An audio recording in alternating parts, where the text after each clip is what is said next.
одоо Монгол Ардын намын даргыг сонгох. Монгол Ардын намын даргыг сонгох гэдэг. За яг ер нь бол өрсөлдөөн гэдэг бол өөрөө талцал, хуваагдал эсвэл одоо дайсагнал биш шүү дээ. Энэ өөрөө ардчлалын илэрхийлэл. Ардын нам энэ нийгэм эрүүл байгаагийн жишээ.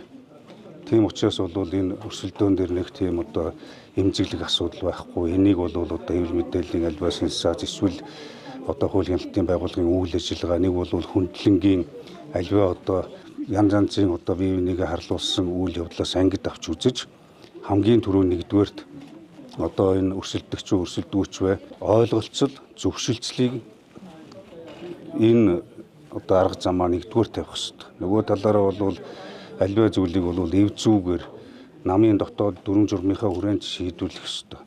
Тэгээ манай намын дүрм бол маш тодорхой. Хэн ч өрсөлдөж болно.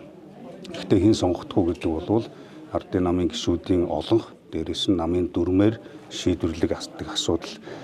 Гол нь энийг хамгийн одоо эрүүлэр харж аль болох хэрүүл маргаангүй элдэв одоо гүтгэлэг сенсацгүйгээр одоо зөв ойлголцох.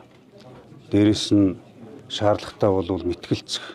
За тэгээд бүр болдгоо бол намын дүрм журмынхаа дагуу өрсөлдөх. Өрсөлдөөд гарсан нь бол бодлого хэрэгжүүлдэг. Дээрээс нь нэгдмэл тогтолцоотой байх хэрэгтэй. Яагаад ийм байх хэрэгтэй гэхээр бол Монгол Ардын нам өнөөдрийг хүртэл бол улс орны хувь заяатай ямагт хамт алхаж ирсэн ийм нам.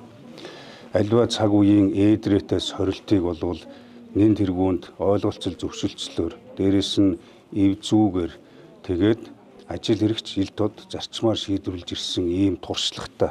Тэр энэ уламжлал бол Монгол Ардын намын онцлог. Энэ уламжлал бол Монгол Ардын намын улс төрийн үйл ажиллагаа явуулах хүч. Энэ өөрөө Монголын төр тогтвортой явах үндэс суурь. Тийм учраас энэ дээр бид бол их тийм хүлээцтэй хандах ёстой. Яагаад гэвэл альва нэг бүлэг гэдэг юм уу хувийн эрх ашигыг нэгдүгээр тавих гэсээ илүүтэй улс орны эрх ашигаа нэгдүгээр тавих ёстой. Тийм учраас энийг одоо ил тод нээлттэй шийдвэрлэх ёстой гэж бодож байгаа. Тэгээ манай намд энэ бол боломж нь байна гэж үзэж байна.